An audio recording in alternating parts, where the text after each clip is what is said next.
Hello Hovians and welcome to the interesting edition of the Advent Calendar this day. It's day number 13 and this time we're doing it handheld. Why? Well, because I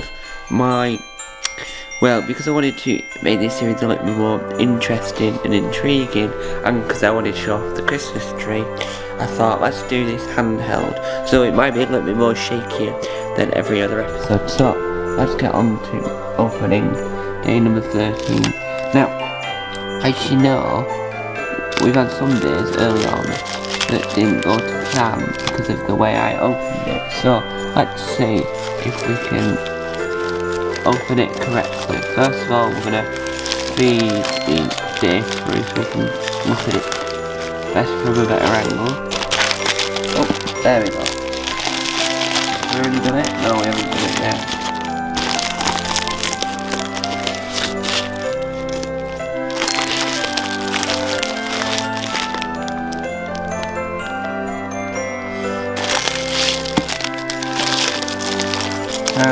How we see this happen in a minute.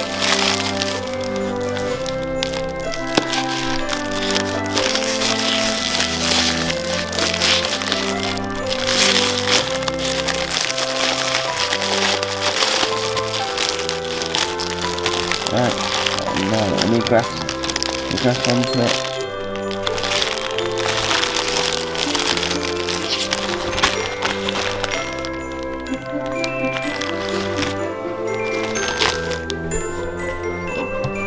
And here it is. Whoa. So this is, we've just put it at a better angle to this. Here it is. Doctor Who. The water of Mars. The flood. Now, I love bits of the water of Mars more than the majority of things with the water of Mars.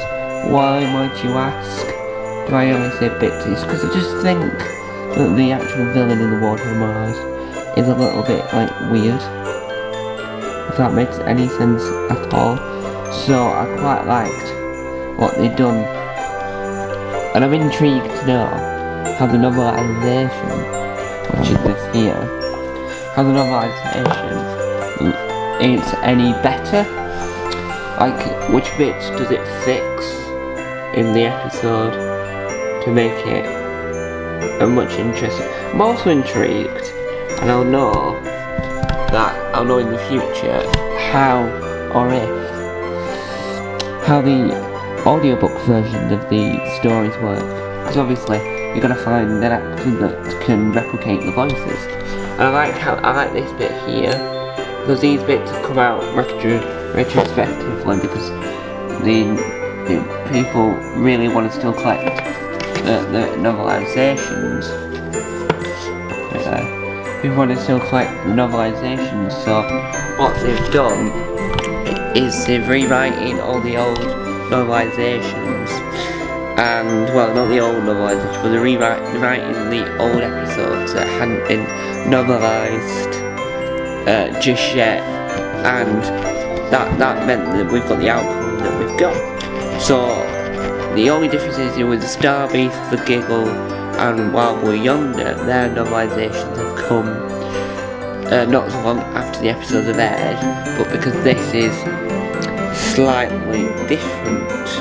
What I mean by that is that it says on it that the original aired on the 15th of November 2009, because of the date being different on this, it's a retrospective look, and it's like, well, now that we've had the episode come out and it's been a good few years later, what did the fans like about the episode? What did they not like about the episode that they think could have been fixed? And once they've got a satisfied answer, a thing that could be fixed, then the writer, Phil Ford, could go through it and go, yes. So they really like this bit, so I need to fix it here. But they also really like this bit, so I need to fix it here. And so that if the episode could just be mended in multiple different ways possible. And that's what's good about it, is that a novelisation is a longer version of the episode and go in more detail than the episode because it's a written format. Not saying that the episode couldn't go into a lot of detail, it's just that when writers of episodes and writers in general have ideas of how they could have fixed their previous work, they go, and especially TV writers, because they can't go back and refix it.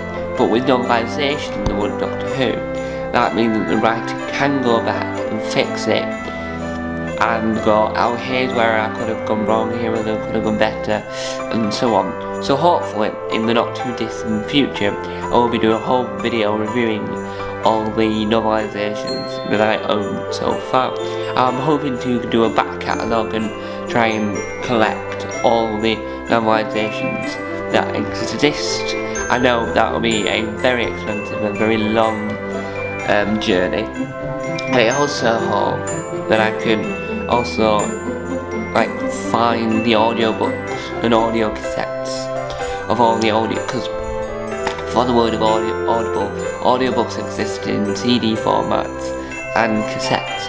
So the original Words of Gummidge audiobook, narrated by John Pertwee, who does his Words of Gummidge voice, is available on YouTube, but there's a cassette out there with it.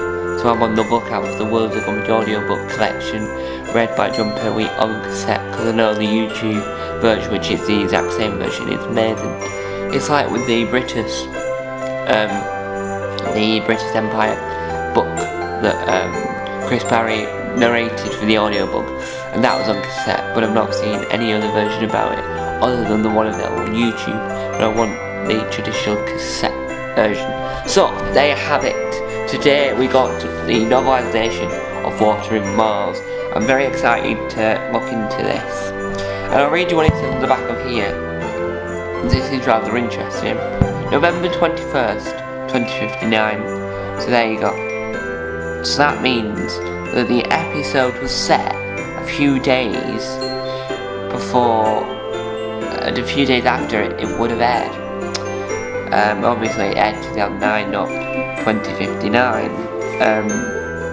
And I do really think that the episode itself is amazing. Water is patient. Water just waits. Water always wins. And I also really like the covers, I forgot to mention this, I really like the covers as well of the novelisations, just full stop. So I do think that the covers is one of the best bits of a novelisation, as well as the novelisation itself. So anyway guys, I'm going to leave it there. I am going to do a whole review and a whole video on Doctor Who novelisations. I'm so glad I've got another novelisation to add to my long collection of novelisations. Yes, my collection of novelisations is very long, I know. There's a novelisation pretty much for every episode, and if it wasn't at the time, it will be now. So I'm intrigued. I will do a video shortly once I find out who's narrating the Giggle, the Wobble Yonder, and the Starbit audio version of the novelisations. And I think what we should do, and Mr. TARDIS, who's a fantastic Doctor Who YouTuber, hasn't done his review yet for the Giggle, so could he not postpone his review of the Giggle and wait until he hears and watches and listens and does all this to the novelisation, so that he can go, well, here's why the episode was really good, and here's all my opinions on the episode. But he can also say, well, here's also my opinion on how they've improved it for the novelisation, because I would really love to know Mr. TARDIS's views on the episode on the TV and the novelisation version, but only time will tell. Anyway guys, I'll see you tomorrow for day number 14. I did an interview yesterday, uploaded onto Tom's Comedy Club with the wonderful Tom Burgess, who's a massive Doctor Who fan, and yes, we did say some Doctor Who based questions, and yeah, well, not based questions, but Doctor Who based answers, and yes, I will be bringing back interview extract to a third episode, so I can use those clips, and so I've got the Doctor Who fan, that is Tom Burgess, who's a fantastic comedian, as Peter Fleming. So anyway guys, thank you guys for watching, see you tomorrow, bye!